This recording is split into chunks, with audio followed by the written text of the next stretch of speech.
So, hello everyone and welcome to the new lecture of FRB that is revision batch। इस lecture में हम लोग करने वाले इंडिया के डिफरेंट सीजन्स के बारे में। अब क्योंकि इंडिया के डिफरेंट सीजन्स में जो मानसून होता है वो सबसे कॉम्प्लेक्स होता है, तो इसी वजह से मानसून के बारे में हम इस लेक्चर में मेनली पढ़ने वाले हैं। यानी कि जो 90% हमारा जो आज का लेक्चर रहेगा वो मानसून को डेडिकेटेड रहेगा, जहाँ पे हम देखेंगे ऑनसेट ऑफ मानसून कैसा होता है, रिट्रीवल कैसा होता है और बाकी सारी चीज़ें। आज सिर्फ आपको एक ही लेक्चर मिलेगा एफआरबी में, बिकॉज आज हम लोग का करंट अफेयर्स का भी सेशन रहना है। कब? शाम को 6:30 बजे, जहाँ पे हम मई मंथ के सारे करंट अफेयर्स कवर करेंगे। ऑलराइट, तो उस सेशन में जुड़ना ना भूलें। तो स्टार्ट करते हैं आज का लेक्चर। सबसे पहली बात तो ये है, ये जो चार्ट आपको दिख रहा है ये आपको याद करना है, बिकॉज इससे भी क्वेश्चन आते हैं। अगर हिंदी में अगर बात करें तो सीजन्स हमारे कौन से होते हैं? वसंत, ग्रीष्म, वर्षा, शरद और हेमंत और शिशिर, ये हमारे सीजन्स होते हैं। वैसे तो हम बोल देते हैं समर, विंटर और मानसून, लेकिन अगर हम इंडियन उसके हिसाब से देखें, यानी कि हिंदी कैलेंडर मंथ के हिसाब से, तो हमारे इतने वसंत, ग्रीष्म, वर्षा, शरद, हेमंत और शिशिर सीजन्स होते हैं, ऋतुएं होती हैं। कमेंट में आपको बताना है कि सीजन्स क्यों होते हैं। जैसे कि हमने पढ़ा था कि जो डे एंड नाइट होता है वो रोटेशन की वजह से होता है, उसी तरह सीजन्स जो होते हैं, ऋतुएं, वो किस वजह से होती हैं। दो चीज़ें मैंने आपको बताई थी। अब हिंदी जो हमारा कैलेंडर होता है उसके अकॉर्डिंग कौन सा मंथ पड़ेगा? वसंत की अगर बात करेंगे तो चैत्र और वैशाख का। ग्रीष्म यानी कि गर्मी वाला, दैट इज़ ज्येष्ठ और आषाढ़। और इंग्लिश में यहाँ पे आप कंटेम्प्रेरी मंथ देख सकते हो, दैट मीन्स चैत्र वैशाख का मतलब है कि हम मार्च अप्रैल की बात कर रहे हैं। ग्रीष्म गर्मी कब पड़ती है? मई जून, दैट इज़ ज्येष्ठ और आषाढ़। वर्षा यानी कि बारिश कब होती है? जुलाई अगस्त के टाइम पे, सावन और भाद्र। ठीक है। शरद ऋतु की अगर बात करें, सितंबर अक्टूबर, जिसको कि हम ऑटोमनल इक्विनॉक्स के नाम से भी जानते हैं। अगर आपको याद हो, हमने दो डेट्स को पढ़ा था कि इक्विनॉक्स होता है। इक्विनॉक्स वो होता है जब हमारी सन की रेज डायरेक्टली इक्वेटर पे पड़ती हैं, भूमध्य रेखा पे, और ये 2 दिन होता है साल में।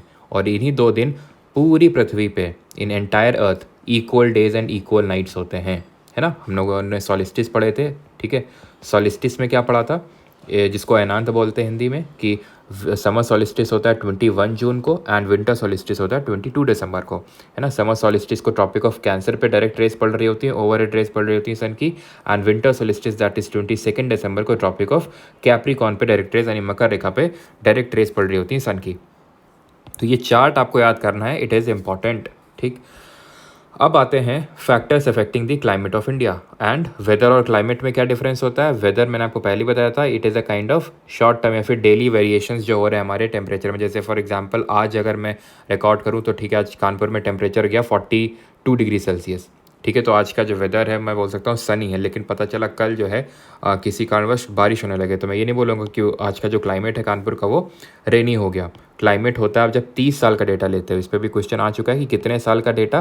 30 ईयर्स का डेटा लेता है हमारा IMD, that is Indian meteorological department, और उसके बेसिस पे क्लाइमेट को बताया जाता है किसी, या फिर क्लाइमेट को कैटेगराइज किया जाता है किसी पर्टिकुलर रीजन का।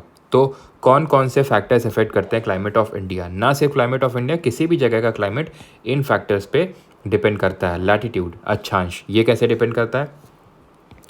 अब ये मान लेते हैं ये इक्वेटर है, ये एक लैटिट्यूड है। ये ट्रॉपिक ऑफ कैंसर, ये एक लैटिट्यूड है। ये ट्रॉपिक ऑफ कैप्रिकॉर्न है, ये आर्कटिक सर्कल, ये एंटार्क्टिक सर्कल, हमने पढ़ा था ना।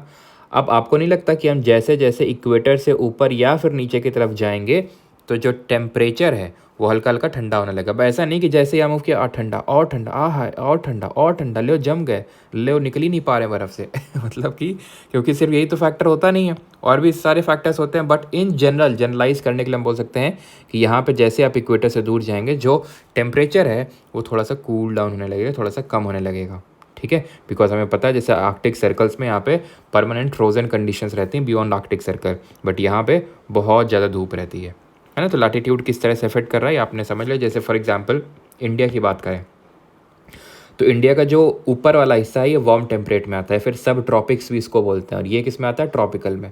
तो यहाँ पे साउथ इंडिया में खूब गर्मी पड़ती है, बट यहाँ पे उतनी गर्मी नहीं पड़ती जितनी कि साउथ इंडिया में पड़ती है। अभी हम देखेंगे एक और फीचर होता है जिसकी वजह से इस टाइम पे साउथ इंडिया में उतनी गर्मी नहीं पड़ रही होगी जितनी कि नॉर्थ इंडिया में पड़ रही होगी। उसके पीछे का रीज़न ये है, डिस्टेंस फ्रॉम सी, जिसको कॉन्टिनेंटलिटी बोलते हैं। अब आते हैं ऑल्टीट्यूड पे, दैट इज़ हाइट कितनी है। अब देखिए जैसे कि मैं अगर चलो लैटिट्यूड की बात कर लेता हूँ, तो एक लैटिट्यूड है जो सिक्किम की कैपिटल गैंगटॉक से पास होता है, ठीक है। वही सेम लैटिट्यूड अलवर राजस्थान से पास होता है, टेम्परेचर आप देख लीजिए जाके अभी गूगल पे, गैंगटॉक का रफली ऑन एन एवरेज 42 होगा और सॉरी गैंगटॉक का रफली 21 होगा और अलवर का 42 होगा, यानी डबल है टेम्परेचर, जबकि सेम लैटिट्यूड पे। फिर भी ऐसा क्यों है?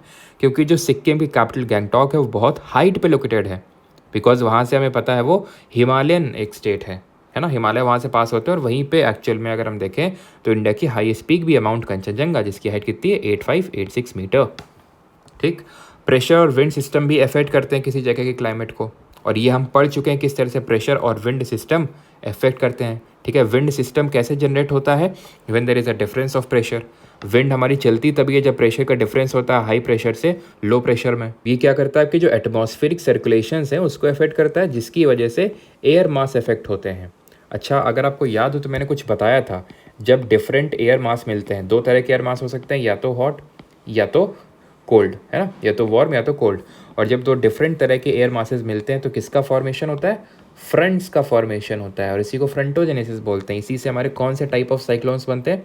टेम्परेट साइक्लोन्स, दैट इज शीतोष्ण जो होते हैं हमारे, जो चक्रवात होते हैं शीतोष्ण क्षेत्र में बनते हैं, टेम्परेट एरियाज में, उनको हम बोलते हैं टेम्परेट साइक्लोन्स। और यहाँ पे आप डिफरेंस रिकॉल कर सकते हैं ट्रॉपिकल और टेम्परेट साइक्लोन में, जो मैंने आपको बताए थे। ये ईस्ट टू वेस्ट मूव करते हैं, ये वेस्ट टू ईस्ट मूव करते हैं। ये बहुत कम फ्रीक्वेंट होते हैं, बहुत ज़्यादा फ्रीक्वेंट होते हैं टेम्परेट वाले, बहुत डिस्ट्रक्टिव होते हैं ट्रॉपिकल वाले। टेम्परेट वाले उतने डिस्ट्रक्टिव नहीं होते हैं। ट्रॉपिकल वाले सिर्फ समुद्र में यानी पानी में ही बन सकते हैं, बट जो आपके टेम्परेट वाले होते हैं वो लैंड और वाटर दोनों में बन सकते हैं। रिलीफ फीचर, अब रिलीफ फीचर भी अफेक्ट करता है। रिलीफ फीचर का मतलब क्या होगा? जैसे माउंटेन, प्लेट्यू, ये सब, जैसे हमने देखा था कि किस तरह से, जैसे ओरोग्राफिक रेनफॉल हमने पढ़ा था कि किस तरह से जैसे विंड को ये उठाता है, उसको कूल डाउन करता है, दैट मीन्स उसका ड्यू पॉइंट रीच होता है, जिसकी वजह से यहाँ पे बारिश कर देता है। That is called as windward side, यानी वो साइड ऑफ माउंटेन जहाँ बारिश हो रही है। अब ये जब हवा उधर जाएगी इस साइड तो इसके पास कोई मॉइस्चर नहीं होगा, तो यहाँ पे बारिश नहीं होगी। दैट मीन्स ये रेन शैडो एरिया होगा, and it is also known as leeward side. तो ये क्या है? ये रिलीफ फीचर है, जो अगर हम देखें तो कहीं ना कहीं क्लाइमेट में इम्पैक्ट डाल रहा है। ओशन करंट हम पढ़ चुके हैं, ओशन करंट किस तरह से अफेक्ट करते हैं। जैसे फॉर एग्जांपल, अब जैसे ही मान लेते हैं अफ्रीका है, ठीक है, तो अफ्रीका में तो खूब गर्मी पड़ती है, इक्वेटर भी कुछ यहाँ से जाती है, लेकिन यहाँ पे कोल्ड करंट आ जाता है एक, जिसका नाम क्या है? कैनरी करंट, जिसकी वजह से यहाँ पे थोड़ी कंडीशंस क्या हो जाती हैं? थोड़ी सी ठंडी हो जाती हैं। सिमिलरली ब्रिटिश में अगर हम ब्रिटेन की अगर बात करें तो वहाँ पे कुछ ऐसे वार्म करंट चले जाते हैं, ठीक है, जिसकी वजह से वहाँ पे कंडीशन परमानेंटली फ्रोजन नहीं होती हैं, नहीं तो वहाँ पे चीज़ें जम जाएँ। लेकिन जो ये वार्म ओशन करंट है वहाँ पे चीज़ों को थोड़ा सा नॉर्मल कर देता है। तो कहीं ना कहीं ओशन करंट जो है क्या करते हैं? ये टेम्परेचर को डिस्ट्रीब्यूट करते हैं ऑल अक्रॉस द वर्ल्ड, है ना। हमें पता है कि जो गर्म वाला, क्योंकि ये गर्म क्षेत्र है इक्वेटर के पास, तो जो वार्म ओशन करंट होता है ये ऊपर से नीचे से ऊपर जाता है, इक्वेटर से पोल्स की तरफ जाता है, इक्वेटर से पोल्स की तरफ। एंड जो कोल्ड ओशन करंट होता है वो पोल से इक्वेटर की तरफ आता है। जैसे फॉर एग्जांपल यहाँ से जाता है आपका गल्फ स्ट्रीम, ऊपर से आता है लैब्राडोर, दोनों कहाँ मिलते हैं? ये न्यू फाउंडलैंड कनाडा मिलते हैं। जरा बताइए, जहाँ पे कोल्ड और वार्म ओशन करंट मिलते हैं वहाँ पे ऐसा क्या होता है जिसकी वजह से आप जाल लेके वहाँ की तरफ भागते हैं? बताइए जल्दी से।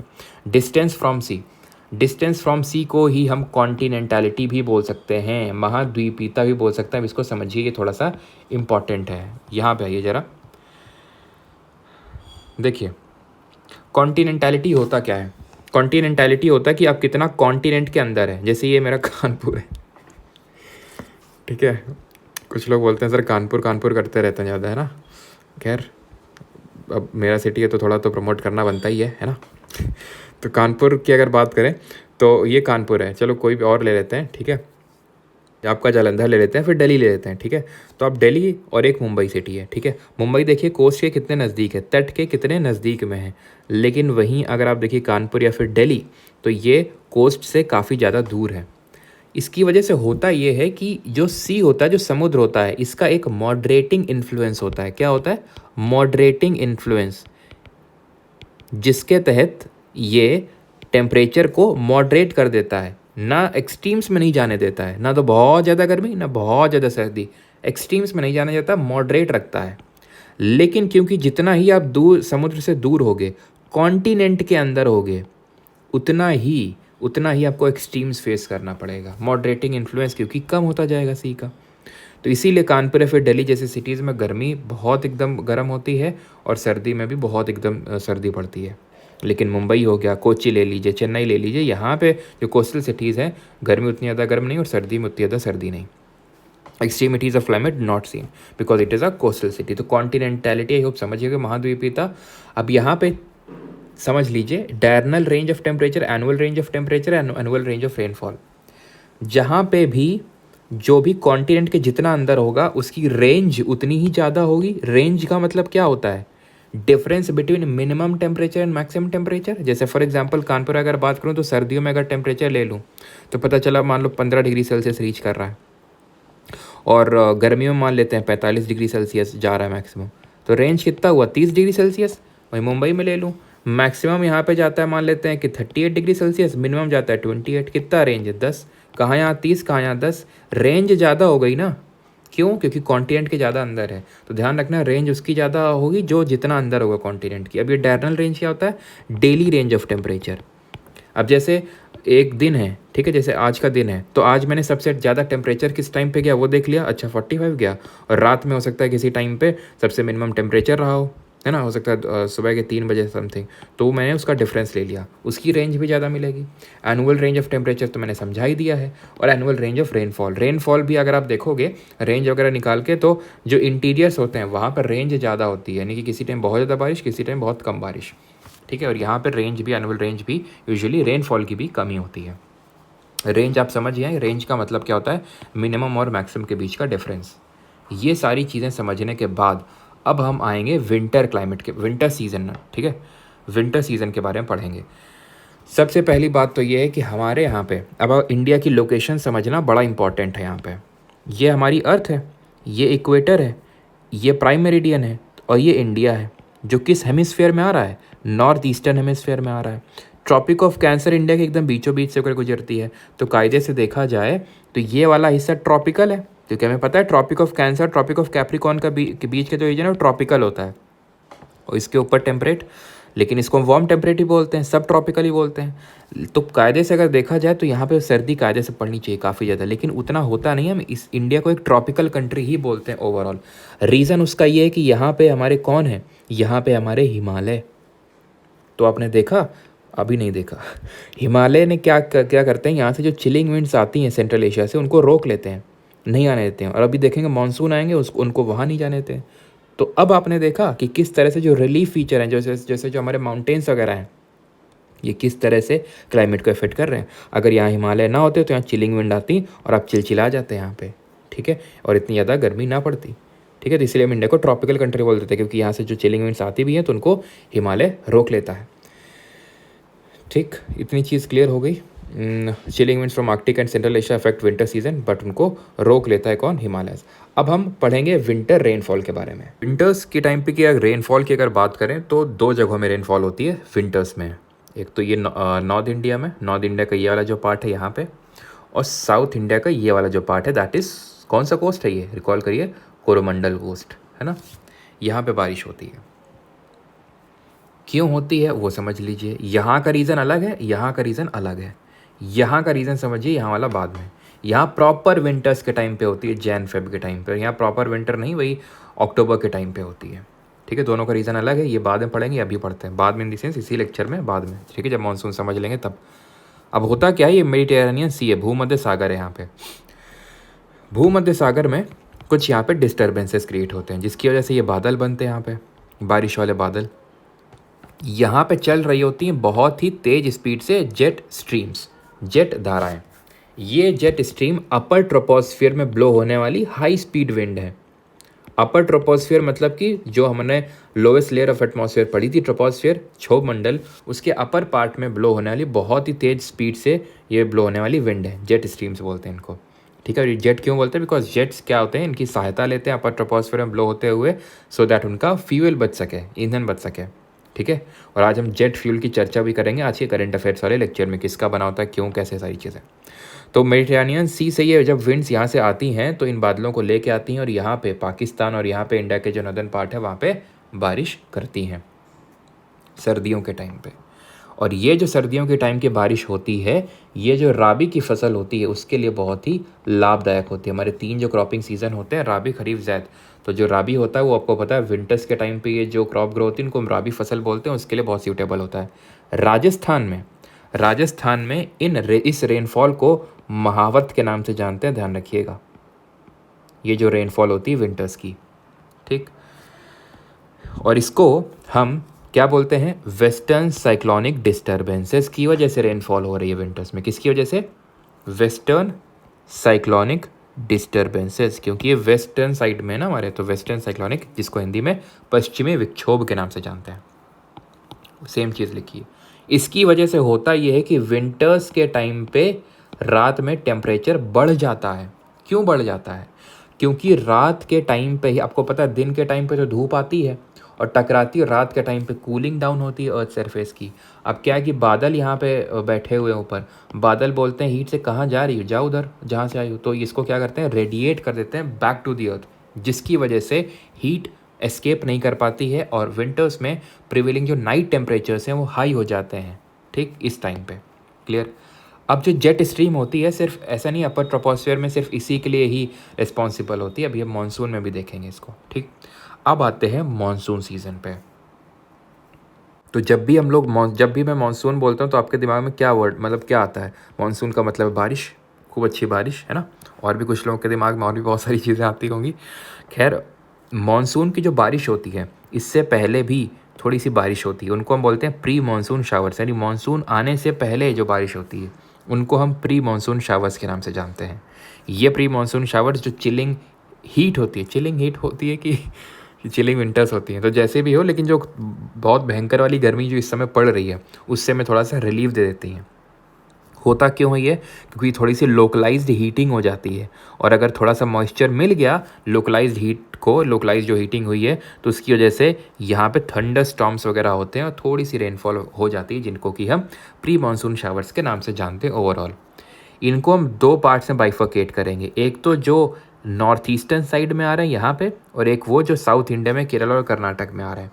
जो नॉर्थ ईस्टर्न साइड में आ रहे हैं उनको हम नॉर्थ वेस्टर्स के नाम से जानते हैं। अगेन ये नॉर्थ वेस्टर्स के अलग अलग नाम हैं। पश्चिम बंगाल में, दैट इज़ वेस्ट बंगाल में, जिसमें भी हमने देखा, आज पढ़ेंगे, कलकत्ता हाई कोर्ट ने 2010 के बाद के जो ओबीसी सर्टिफिकेट्स हैं उनको रद्द कर दिया, तो वहीं कलकत्ता में ही काल बैसाखी के नाम से जानते हैं, क्योंकि ये बैसाख के मंथ में कैलेमिटी लेके आते हैं, इसलिए कैलेमिटी को बोलते हैं काल हिंदी में, है ना, काल आ गया है ना, काल, तुम्हारा काल, यानी कि थोड़ा नेगेटिव कॉनोटेशन है इसका, और बैसाख के मंथ में, तो calamity in the month of Baisakh. It is helpful for the growth of jute and T, ठीक है, थोड़ा सा जूट और टी के लिए थोड़ा सा ये फेवरेबल रहता है। हमें पता है कि जूट का सबसे टॉप मोस्ट प्रोडक्शन कौन सा कंट्री करता है, इंडिया, और सबसे कौन सा टॉप मोस्ट स्टेट है इंडिया में, वेस्ट बंगाल है। एक्सपोर्टर सबसे बड़ा वेस्ट बंगाल, सॉरी हाँ, ये आपका बांग्लादेश है, ठीक है। और बरदौली चीरा के नाम से जानते हैं इसको असम और बांग्लादेश वाले रीजन में। ब्लॉसम शावर्स और मैंगो शावर्स के नाम से जानते हैं साउथ इंडिया में।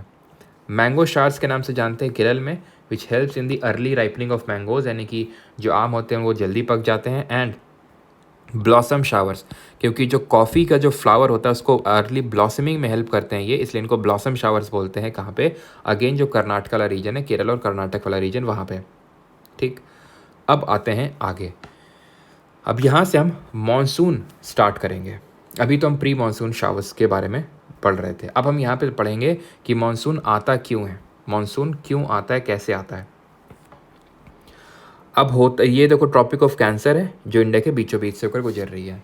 अब मैंने आपको एक चीज़ बताई थी कि जहाँ पे नॉर्थ ईस्टर्लीज और जहाँ पे साउथ ईस्टर्लीज, दैट इज़ जहाँ पे उत्तर पूर्वी पवनें और दक्षिण पूर्वी पवनें मिलती हैं, उस रीजन को हम बोलते हैं ITCZ, inter tropical convergence zone, अंतर उष्णकटिबंधीय क्षेत्र। ये कोई ऐसा नहीं होता है कि बस यहीं पे आके मिलती हैं। अच्छा भाई, ध्यान रखना, 0 डिग्री में आके मिलना है, थोड़ा ऊपर थोड़ा नीचे नहीं चलेगा, एकदम 0 डिग्री पे, ऐसा नहीं है। इसकी पोजीशन फिक्स नहीं रहती ITCZ की। ITCZ ऊपर नीचे ऐसे ऐसे होता रहता है according to the apparent movement of sun. जहाँ जहाँ सन जाएगा, सूरज जाएगा, वहाँ वहाँ ITCZ जाएगा। क्योंकि अब जैसे मान लो कि ट्रॉपिक ऑफ कैंसर पे ओवर हेड रेज पड़ रही है सन की, दैट मीन्स 21 जून हो रहा है, ठीक है। तो ये जो ITCZ है ना, ये ऊपर खिसक चुका होगा, रफली उसी के पास में ही 20 से 25 डिग्री, क्योंकि हमें पता है 23.5 डिग्री नॉर्थ होता है आपका ट्रॉपिक ऑफ कैंसर, तो वही जुलाई के टाइम पे 20 से लेकर 25 डिग्री नॉर्थ, यानी यहाँ पे कहीं पे आके आपकी साउथ ईस्टर्लीज और नॉर्थ ईस्टर्लीज मिल रही होंगी। क्लियर इतनी चीज़, क्यों, क्योंकि सर ITCZ उसी के हिसाब से शिफ्ट होता है, क्योंकि ITCZ होता क्या है ये सब मैं आपको बता चुका हूँ कि जब हीटिंग होती है तो हाई प्रेशर से लो प्रेशर विंड चलती है। अब क्योंकि लो प्रेशर तो ऊपर खिसक गया तो यहाँ पे अब विंड आएगी। तो ठीक है, तो किस हिसाब से बन रहा था, अगर आपने पिछली क्लास नहीं ली तो आपको समझ नहीं आएगा फिर। ठीक है, सारी चीज़ें मतलब ऑर्डर में करेंगे तो ज़्यादा सही रहेगा। तो वो चीज़ अब यहाँ पे मैं फिर से डीप एक्सप्लेन नहीं करने वाला हूँ। तो IT सीजर ऊपर रहेगा। अब IT सीजर जब ऊपर जाएगा इस समय, तो साउथ ईस्ट स्टेट विंड पहले यहाँ पे मिल रही थी जब IT सीजर इक्वेटर पे था, अब कहीं ना कहीं इनको ये क्रॉस करना पड़ेगा, ये क्रॉस करना पड़ेगा साउथ ईस्ट स्टेट विंड को। ठीक है, ट्रेड विंड इनको बोलते हैं, ईस्टर्लीज और वेस्टर्लीज को। तो साउथ ईस्टर्लीज को क्रॉस करना पड़ेगा इक्वेटर, क्योंकि वहाँ पे जाके मिलना है ऊपर। तो जब क्रॉस करेंगे तो कोरियोलिस फोर्स बोलेगा ये हमारा इलाका है अपशब्द और यहाँ पे नॉर्दर्न हेमिस्फीयर में इलाका तो कोई भी कोरियोलिस फोर्स का ही है, लेकिन इक्वेटर पे कोरियोलिस फोर्स ना के बराबर लगता है। मैंने देखा था 0 होता है, लेकिन धीरे धीरे बढ़ता है। और अभी तक वो सदर्न हेमिस्फीयर में था। सदर्न हेमिस्फीयर में चीज़ों को लेफ्ट की ओर डिफ्लेक्ट करता है। कौन? Coriolis force. किस पर्टिकुलर चीज़?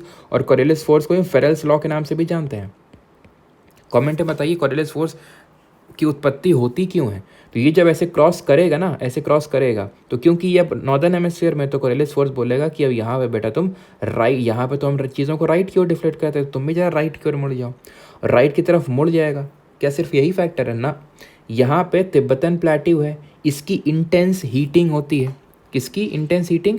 यहाँ पे जो तिब्बत का पठार है, इसको हम रूफ ऑफ द वर्ल्ड बोलते हैं। हम पामीर नॉर्थ को भी रूफ ऑफ द वर्ल्ड बोलते थे, और तिब्बतन प्लेट्यू को। और तिब्बतन प्लेट्यू जो कि थोड़ा सा, प्लेट्यू ऑब्वियस ही बात है हाइट पे ही होगा, तो एक तवे की तरह बिहेव करता है, और तवे की तरह एकदम भयंकर इसकी गर्मी होती है, जिसकी वजह से यहाँ पे लो प्रेशर क्रिएट होता है। वैसे भी सन अभी यहाँ पे है, तो इंडियन पेनिनसुला हीट कर रहा है कायदे से, तिब्बतन प्लेट्यू भी कायदे से हीट कर रहा है, खूब एकदम जम के। ठीक है, तो हमें पता है विंड जो है हाई से लो चलती है। तो एक तो पहले ही कोरियोलिस बोल रहा था कि तुम राइट की ओर चलो, यहाँ पे लो एकदम क्रिएटेड है। और यहाँ मेडागास्कर करके एक देश है, यहाँ पे अफ्रीका, और यहाँ पे मेडागास्कर एक आइलैंड कंट्री है। तुमने अगर लोकेट नहीं किया होगा तो देखना है मेडागास्कर। इसके ईस्टर्न साइड में कुछ ओशनिक करंट की वजह से यहाँ पे हाई प्रेशर डेवलप हो जाता है। बस अब और क्या चाहिए? यहाँ एकदम इंटेंस लो, यहाँ एकदम हाई, और विंड चलती भी हाई से लो है, और कोरियोलिस भी बोल रहा है कि तुम उधर की ओर चलो। तो भनभनाते हुए सीधे यहाँ पे घुस जाएंगी। यहाँ पे कहाँ पे? इंडिया में। और यहाँ पे रोल एक होता है ईस्टर्ली जेट स्ट्रीम्स का भी। यहाँ पे ध्यान रखना, जब वेस्टर्लीज आती है ना, जेट स्ट्रीम आती है ना, तो यहाँ पे बाइफरकेट हो जाती है। हिमालय क्या करता है, एक स्ट्रीम इधर निकल जाती है, एक स्ट्रीम इससे नीचे निकल जाती है। तो ये हिमालय इनको जेट स्ट्रीम्स को बाइफरकेट करने का काम करते हैं। तो वो वेस्टर्ली जेट स्ट्रीम थी। अब क्या होगा, यहाँ से जो जेट स्ट्रीम नीचे आई हिमालय के गर्मियों के टाइम पे, ये ऐसे कुछ मुड़ जाएंगी।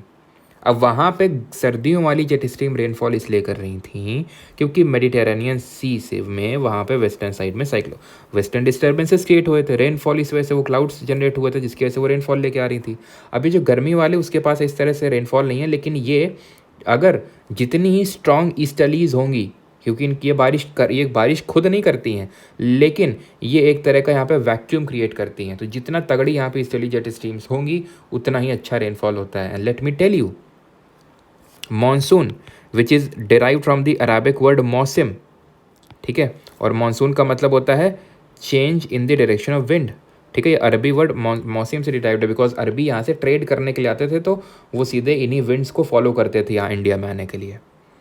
तो ये इस पर अभी एसएच पूरी तरह से अभी तक के साइंटिस्ट ने भी इस तरह से नहीं बोला कि नहीं ऐसे ही ऐसे होता है। अब वहाँ उनको भी ढंग से अभी तक क्लियरली वो नहीं पता कि किस तरह से क्या रोल होता है ऐसा ईस्टर्ली जेट स्ट्रीम का। लेकिन यहाँ पे मैंने सारी चीज़ें बता दी हैं, ताकि अगर ऑप्शन में लिख के आ जाए कि इनमें से किस चीज़ का रोल होता है, तो हमें पता होना चाहिए कि मेडागास्कर के ईस्टर्न में हाई प्रेशर बनता है, तिब्बतन प्लेट्यू की इंटेंस हीटिंग होती है, और ऑब्वियस बात यहाँ सन है, तो इंडिया पेनिनसुला की तो हीटिंग हो ही रही होगी, और ईस्टर्ली जेट स्ट्रीम्स का भी रोल होता है। ठीक, सारी चीज़ें हो गई हैं। अब मॉनसून को बुलाते हैं, आओ भैया। अब मॉनसून जो है तुम्हें पता है, अगर तुम थोड़ा बहुत भी न्यूज़ देखते हो, कि कल ही आया है। आज 31 मई है, कल 30 मई को, और IMD ने बोला था 31 को आएगा, लेकिन एक दिन पहले आ गया ड्यू टू रेमल साइक्लोन बोला जा रहा है। रेमल साइक्लोन जो भी यहाँ पे हिट किया, जिसको किसने नामकरण किया जरा बताओ कमेंट में, जिसका नाम O से स्टार्ट होता है कंट्री का। तो यहाँ पे अब usually first week of June में आता है आपका क्या, मॉनसून, और अभी इस बार 30 मई को आ गया ड्यू टू रेमल साइक्लोन। तो ओरोग्राफिक रेनफॉल होती है यहाँ पे, ये मैं एक्सप्लेन कर चुका हूँ कई बार, अब नहीं करूँगा, इस लेक्चर में ही किया है मैंने। ठीक है, तो वेस्टर्न साइड ऑफ वेस्टर्न घाट में क्या होगा, खूब बारिश होगी। क्यों? क्योंकि ये विंडवर्ड साइड हो जाएगा। और इसका ये वाला साइड लीवर्ड साइड, तभी मुंबई में खूब रेनफॉल होती है, पुणे में नहीं होती है। इसी की वजह से ये आपको कर्नाटका में मैंगलोर में खूब बारिश होती है, लेकिन मैसूर में नहीं होती है, क्योंकि वो मैसूर लीवर्ड साइड में है, मैंगलोर विंडवर्ड साइड में, मुंबई विंडवर्ड साइड में है, और जो आपका पुणे है वो लीवर्ड साइड में है। ठीक है, तब यहाँ पे देखिए काफ़ी सारे महाराष्ट्र में जो किसान होते हैं, विदर्भ जो रीजन यहाँ पड़ता है, आत्महत्या कर लेते हैं। ठीक है, क्योंकि बारिश नहीं होती है। ठीक है, तो ये चीज़ है कि इस तरह से ऑनसेट ऑफ मानसून होता है। कब ये होता है? फर्स्ट वीक ऑफ जून में। कहाँ पे? केरल में। और केरल में किस तरह की रेनफॉल होगी हमने देख लिया। अब इसके पूरे ऑनसेट के बारे में समझेंगे कि कितनी इसकी स्ट्रीम्स होती हैं। देखिए, तो जब मानसून आता है तो सबसे पहले ये 2 स्ट्रीम्स में बाइफोकेट करता है। एक ये that is Arabian sea branch, और एक bay of Bengal branch. Arabian sea branch सबसे पहले कहाँ पे हिट करती है? यहाँ पे। अब ध्यान से समझिएगा, अरेबियन सी जो ब्रांच है वो भी 3 सब ब्रांचेस में डिवाइड हो जाती है। एक जो केरल में हिट करी वेस्टर्न घाट में, एक जो सीधे निकल गई अरावली से, और एक वो जो यहाँ पे आई और नर्मदा वैली, यहाँ पे आपको पता है नर्मदा रिवर है, और ये विंध्या और सतपुरा है, तो नर्मदा वैली के अराउंड यहाँ पे निकल गई। तो ये 3 सब ब्रांचेस बढ़ गई, ये और ये। ठीक, क्लियर इतनी चीज़। और जो बे ऑफ बंगाल ब्रांच है, यहाँ पे Andaman Nicobar group of island है, यहाँ पे बारिश करते हुए सीधे यहाँ पे आएगा। ये कौन सा प्लेट्यू है? करबी अंगलोंग प्लेट्यू और मेघालयन प्लेट्यू, जो किसका एक्सटेंशन है? पेनिनसुला प्लेट्यू का ही एक्सटेंशन है, जो राजमहल हिल से कैसे सेपरेटेड है? मालदा गैप या मालदा फॉल्ट से। जब यहाँ पे डायरेक्टली हिट करेगा ना, तो यहाँ गारो खासी जयंती है कि जो ये पहाड़ियाँ हैं, हिल्स हैं, ये इसको नचाएंगी, कायदे से नचाएंगी, घुमा घुमा के नचाएंगी, इतना नचाएंगी कि जो बीच वाला है वो सबसे ज़्यादा मज़े लेगा। तुम खुद ही सोचो, ये 1% है, ये 1% है, ये पर्सन, सबसे ज़्यादा मज़े कौन लेगा? बीच वाला लेगा। तो गारो खासी जयंती में बीच वाली जो खासी हिल्स है, यहाँ पे जो सिचुएटेड मौसिन राम है, ये रिकॉर्ड करता है सबसे highest rainfall in the world. It is the wettest place in the world. यहीं पे चेरापूंजी भी, और यहीं पे मेघालय की कैपिटल शिलोंग भी सिचुएटेड है। क्लियर इतनी चीज़। इसके बाद ये मज़े लेने के बाद इसको यहाँ पे डिफ्लेट कर देंगे इस ओर। अब यहाँ पे देखिए, इसने तो यहाँ बारिश कर दी, नर्मदा वैली ने यहाँ तक थोड़ी बारिश कर दी, और यहाँ पे है अरावली। तो अरावली से क्योंकि पैरेलल लाई कर रहा है, अरावली के पैरेलल लाई कर रहा है, समानांतर, तो इस साइड कोई रेनफॉल नहीं होगी, इसीलिए ये है थार डेजर्ट, इसीलिए ये ग्रेट इंडियन डेजर्ट। क्यों? क्योंकि ये यहाँ से पैरेलल निकल गई, और जो यहाँ से आ रही है, जो यहाँ से ब्रांच आ रही है, पहली बात तो ये बारिश करते करते करते करते इसके बाद थोड़ा बहुत ही पानी बचता होगा यहाँ पर, ना के बराबर, क्योंकि मेन तो यहाँ पे बारिश कर दी, जो बचा भी अरावली बोलता है हम तुम्हें उस साइड नहीं जाने देंगे, तो थोड़ा बहुत जो बचा वो भी यहीं पे गिर गया, तो इस वजह से ये डेजर्ट है। ठीक, क्योंकि जो बे ऑफ बंगाल ब्रांच आ रही है उसके लिए रेन शैडो एरिया है, और जो ये अरेबियन सी ब्रांच आ रही है उससे वो पैरेलल निकल जाती है। ये जो अरेबियन सी ब्रांच है और ये जो बे ऑफ बंगाल ब्रांच है, पूछता है कहाँ मिलती हैं, तो पंजाब प्लेन्स में मिलती हैं। ये 15 जुलाई तक पूरे भारत में मानसून फैल जाता है। ये सारे टर्म्स क्वेश्चन पूछता है, कब आता है, कहाँ आता है, कब तक हर राज्य में फैल जाता है, कहाँ मिलती हैं दोनों ब्रांचेस, वो सारे क्वेश्चन मैंने आपको बता दिए। अब ये जो कोरोमंडल कोस्ट है, इसमें भी बारिश नहीं होती है गर्मियों के टाइम पे। क्यों? क्योंकि ये जो बे ऑफ बंगाल ब्रांच है, ये पैरेलल निकल जाती है ईस्टर्न घाट्स के, जैसे कि अरावली से ये अरेबियन सी ब्रांच पैरेलल निकल गई, वैसे बे ऑफ बंगाल ब्रांच इससे पैरेलली निकल जाती है। और ये जो ये वाली ब्रांच आई अरेबियन सी, तो इसके लिए रेन शैडो हो गया ये, क्योंकि यहाँ पे वेस्टर्न घाट के वेस्टर्न साइड में बारिश होगी सिर्फ, सिंपल। ठीक, तो ये सारी चीज़ें हमने यहाँ पे समझ ली। अब हम क्या देखेंगे? अब हम रिट्रीट ऑफ मानसून देखेंगे, मानसून को लौटाएंगे। यहाँ पे कहीं लौटता हुआ दिखाया गया, एक सेकंड रुको, यहाँ पे दिखाया गया, यहाँ पे दिखाया गया। अब होता क्या है, रिट्रीट ऑफ मानसून हम पढ़ते हैं, या फिर उससे पहले हम अल नीनो और ला नीना पढ़ते हैं। अब अगर आज का ही न्यूज़पेपर आप उठा लीजिए, ठीक है, कहीं से भी आप बिलोंग करते होंगे, तो आज कहीं पे भी आपको मिल जाएगा मानसून पे आर्टिकल होगा कि मानसून आ चुका है केरल में, और एक दिन पहले ही आ चुका है। वहाँ पे बहुत ज़्यादा चांसेस है कि अल नीनो या फिर ला नीना का जिक्र ज़रूर होगा, क्योंकि इस बार ज्योग्राफिस्ट बोल रहे हैं कि ला नीना होने के काफ़ी ज़्यादा चांसेस हैं जुलाई के टाइम पे। दैट मीन्स रेनफॉल अच्छी होगी, ज़्यादा होगी, और थोड़ा जल्दी से। वैसे मानसून भी आ गया और आएगा सारी जगहों में। होते क्या हैं एक्चुअल में, होता क्या है, नॉर्मल जो आम जिंदगी होती है, आम जिंदगी में ये होता है कि यहाँ पे जो हमने पढ़ा था ट्रेड विंड चल रही हैं, इक्वेटर कुछ यहीं से जाती है ना, इक्वेटर ऐसे पास होती है, तो ट्रेड विंड जो यहाँ पे हमारी आ रही हैं वो क्या करती हैं, गरम गरम वाले पानी को यहाँ से डिस्प्लेस करके यहाँ पे पहुँचा देती हैं। ये देखो ये आम जिंदगी है, ठीक है, यहाँ पे पानी को पहुँचा देती हैं। लेकिन कुछ कारणों की वजह से होता क्या है कि प्रेशर में चेंजेस आ जाते हैं तहीती और डार्विन के बीच में।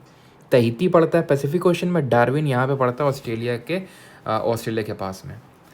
तो अगर यहाँ का जो प्रेशर है वो कम हो जाए और यहाँ का बहुत ज़्यादा हो जाए तो विंड्स कुछ ऐसे चलने लगेंगे जिसकी वजह से ये वार्म वाटर जो गरम गरम पानी है वो यहाँ पे नहीं आएगा, वो वहीं पे ही बना रहेगा, या फिर जो थोड़ा बहुत आएगा वो बैक मार जाएगा वहाँ पे।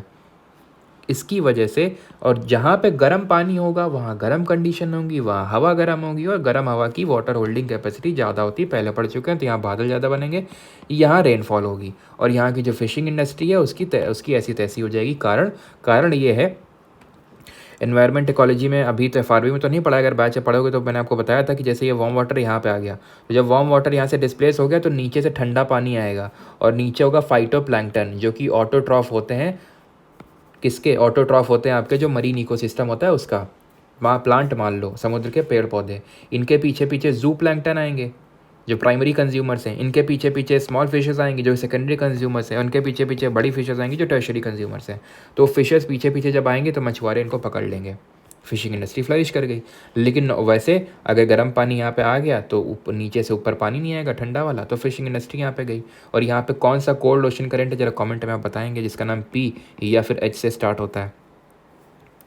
तो करते क्या है ज्योग्राफिस्ट, डार्विन और तहीती के बीच में प्रेशर मेजर कर लेते हैं, और अगर ये नेगेटिव आता है दैट मीन कि अल्नीनो वाला साल है। अल्नीनो का ये स्पेनिश टर्म है जिसका मतलब होता है चाइल्ड क्राइस्ट और स्मॉल बॉय। इस केस में इस केस में यहाँ पे बारिश होगी, ऑस्ट्रेलिया में बारिश नहीं होगी, इंडिया में बारिश नहीं होगी, या फिर ना के बराबर होगी, या फिर मानसून डिलेड होके आएगा, लेट आएगा, और बारिश भी कम होगी।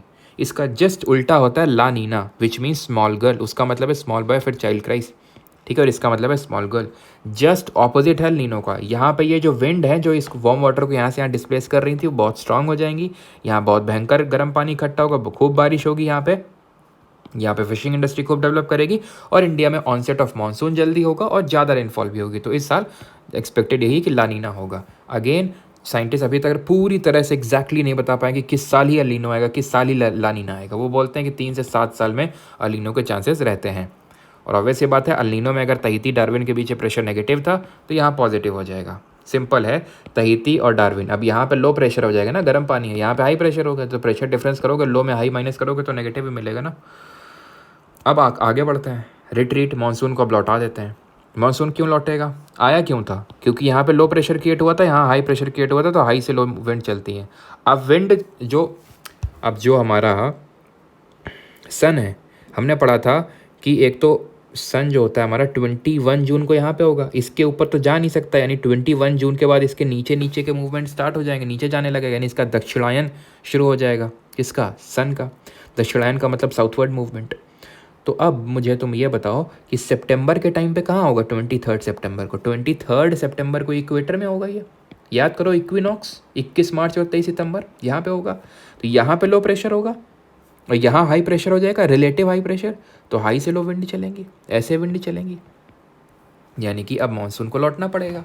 अब जब मानसून यहाँ से लौटेगा, और एक चीज़ और कि मानसून क्योंकि यहाँ से आ रहा था इस डायरेक्शन से, और हमने पढ़ा था कि जिस डायरेक्शन से विंड चलती है उस डायरेक्शन से उस विंड का नाम उसी विंड के डायरेक्शन ऑफ ओरिजिन पे पड़ता है। ये विंड आ रही है साउथवर्ड डायरेक्शन से, इसीलिए इस मानसून को बोलते हैं साउथ वेस्ट मानसून, यानी दक्षिण पश्चिमी मानसून के नाम से जानते हैं।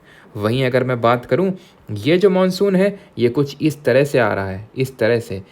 कौन सी डायरेक्शन है ये है नॉर्थ ईस्ट डायरेक्शन, तो इसीलिए इसको नॉर्थ ईस्ट मानसून के नाम से जानते हैं, या फिर रिट्रीटिंग मानसून के नाम से जानते हैं। दैट मीन्स कि लौटता हुआ मानसून, रिट्रीटिंग का मतलब लौटता हुआ, और नॉर्थ ईस्ट क्यों? क्योंकि नॉर्थ ईस्ट डायरेक्शन से आ रहा है। अब जो इस तरह से ऐसे चलेंगे विंड, वो बारिश नहीं करेंगे। रिट्रीटिंग मानसून कभी बारिश नहीं करता यहाँ पे, क्योंकि वो लैंड से चल रहा है। पानी कहाँ से उठाएगा तुम्हारे घर से ना।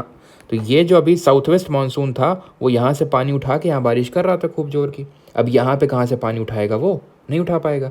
लेकिन जो ये वाली ब्रांच है ना, बे ऑफ बंगाल वाली ब्रांच, ये यहाँ से पानी उठा के, और ये जो तमिलनाडु और सदर्न आंध्र प्रदेश है, आई अगेन रिपीट, तमिलनाडु और सदर्न आंध्र प्रदेश में बारिश कर देगा। क्लियर इतनी चीज़? तमिलनाडु और सदर्न आंध्र प्रदेश में इसीलिए विंटर्स में रेनफॉल होती है। किन मंथ्स में? सितंबर अक्टूबर के टाइम पे, ठीक है, सितंबर अक्टूबर और नवंबर के टाइम पे यहाँ पे बारिश होती है। रिट्रीटिंग किस हिसाब से कब रिट्रीट किया उसके बेसिस पे यहाँ पे बारिश होगी, ठीक है। तो विंटर्स रेनफॉल आप समझ गया यहाँ क्यों होती है और यहाँ पे क्यों होती है। यहाँ प्रॉपर विंटर के टाइम पे और यहाँ पे वही अक्टूबर नवंबर के टाइम पे बारिश होती है। यहाँ पे समर ड्राई होता है, विंटर्स के टाइम पे रेनफॉल होती है। तभी आप सुनेंगे अक्टूबर के टाइम पे चेन्नई में बाढ़ आ रही होगी। एंड ये चीज़ ध्यान रखिएगा कि इस समय यहाँ पे क्या कंडीशन होंगी, यहाँ से स्काई क्लियर हो चुके होंगे, स्काईज यानी बादल छट चुके होंगे, क्योंकि बादल अब जा चुके हैं, विंड जा चुकी है। और इस टाइम पे अक्टूबर में चिपचिपी गर्मी पड़ती है नॉर्थ इंडिया में, इसी को बोलते हैं ऑपरेसिंग हीट, अक्टूबर हीट के नाम से जानते हैं, जब रिट्रीवल ऑफ मानसून होता है उस टाइम पे। क्लियर? लेक्चर हो गया ख़त्म। इस लेक्चर का माइंड मैप आपको परमार एसएससी के टेलीग्राम पे मिल जाएगा। एंड आज शाम को जुड़ना मत भूलिएगा मई मंथ के, जहाँ पे हम लोग पूरे करंट अफेयर्स कर रहे होंगे। लेक्चर कैसा लगा कमेंट सेक्शन में ज़रूर बताइएगा। अगर अच्छा लगा हो तो लाइक वाइक भी कर देना, और कुछ डाउट है तो कमेंट सेक्शन में आप पूछ सकते हैं। बाकी जो क्विज़ ग्रुप है उसको भी ज्वाइन कर लीजिए भाई जल्दी से, ठीक है, क्योंकि उसमें भी 100 के कंप्लीट होने वाले हैं, तो जल्दी से 100 के कंप्लीट कर दीजिए ज्वाइन करके, और क्विजेस वगैरह भी अटेम्प्ट करते रहिए। Alright, thank you.